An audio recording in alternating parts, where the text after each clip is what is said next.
52 हफ्ते के हाई पर पहुंचने के बाद 2 दिनों में 20% तक लुढ़क गए railway stocks. Rail Vikas Nigam, Indian railway finance corporation, RailTel corporation of India, rights और इरकॉन इंटरनेशनल जैसे पीएसयू रेल स्टॉक्स में पिछले 2 कारोबारी सेशन में 11 से 17% की गिरावट आई है, जबकि प्राइवेट फर्मों टेक्सक मैको रेल एंड इंजीनियरिंग और टीटागढ़ रेल सिस्टम्स के शेयरों में 20% तक की गिरावट देखने को मिली। रेलवे स्टॉक्स में 13 सितंबर को लगातार दूसरे दिन गिरावट देखने को मिली। इन स्टॉक्स में प्रॉफिट बुकिंग तेज है।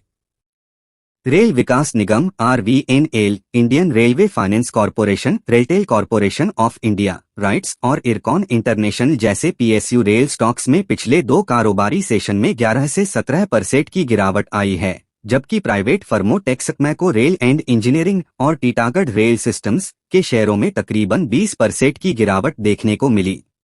बाजार में 13 सितंबर को टीटागढ़ के शेयर शुरुआती कारोबार में 10% तक लुढ़क गए।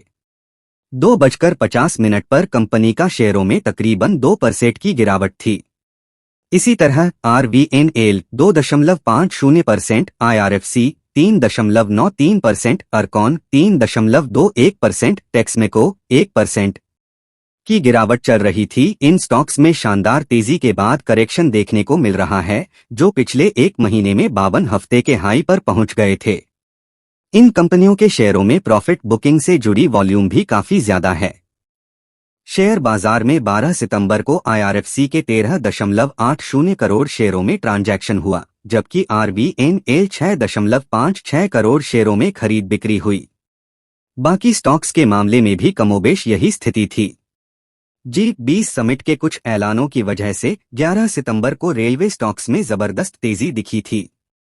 हफ्ते के पहले दिन कई रेलवे स्टॉक अपने 52 हफ्ते के हाई पर पहुंच गए थे। G20 समिट में भारत, अमेरिका और सऊदी अरब इकोनॉमिक कॉरिडोर बनाने का ऐलान किया है, जो मिडल ईस्ट को दक्षिण एशिया और यूरोप से जोड़ेगा। ब्रोकरेज फर्म जियोजेट फाइनेंशियल सर्विसेज के चीफ मार्केट स्ट्रैटेजिस्ट आनंद जेम्स ने रेलवे स्टॉक्स में प्रॉफिट बुकिंग की संभावना को लेकर निवेशकों को आगाह भी किया था। जेम्स ने कहा था, इस हफ्ते औसतन 14% और पिछले 1 महीने में 30% से भी ज्यादा की बढ़ोतरी के बाद रेलवे शेयरों पर अब प्रॉफिट बुकिंग का दबाव बढ़ सकता है। हालांकि इन शेयरों के लिए निकट भविष्य में आउटलुक बुलिश बना हुआ है।